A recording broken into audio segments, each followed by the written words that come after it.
আমাদের বাস বন্ধ সকালে 8টার দিকে শেরপুর নামক পয়েন্টে এখানে হানিফ পরিবহনের গাড়ির স্টাফের সাথে আমাদের একটা গাড়ির পরিবহনের স্টাফের যাত্রী উঠানো নিয়ে এসে একটা ঝগড়ার সৃষ্টি হয়। কারণ হানিফ গাড়ি শেরপুর থেকে সিলেটের যাত্রী নিতে পারে না, সে দূরপাল্লার গাড়ি।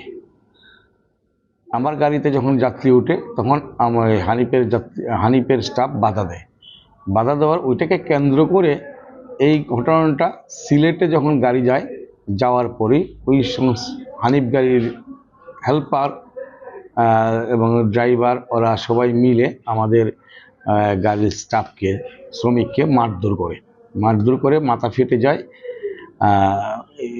কিল ঘুষি দেয়, পিঠ কেটে যায়, বিভিন্ন রকম রক্তাক্ত অবস্থায় তৈরি করে। আসলে রমজান মাস সবাই আমরা ঘুমাইতেছিলাম সকালবেলা, এর মধ্যে শুক্রবার দিন বন্ধের দিন, সবাই ঘুমাইতেছিলাম। আমাদেরকে তারা না পেয়ে বিভিন্নভাবে ফোন টোনে শ্রমিকরা সবাই গাড়ি বন্ধ করে চলে আসছে।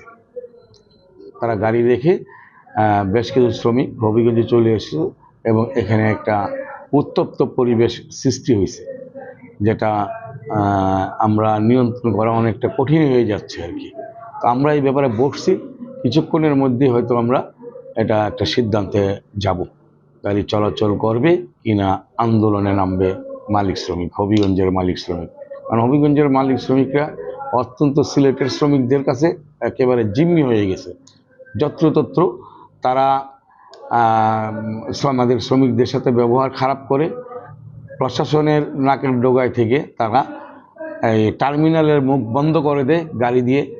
এইগুলো একটা একটা ত্রাসের রাজত্ব কায়েম করে ওরা বিভিন্ন পরিবহন চালাইতেছে। এগুলো আসলে একটা বিহিত ব্যবস্থা হওয়া দরকার। তো ইমিডিয়েট আমরা এখন আপাতত দেখি রমজান মাস, যাত্রী সেবা চিন্তা করে আমরা একটা সিদ্ধান্ত নেওয়ার চিন্তা ভাবনা করতেছি, শ্রমিকদেরকে একটু নিবৃত করার চেষ্টা করতেছি, দেখা যাক কি হয়।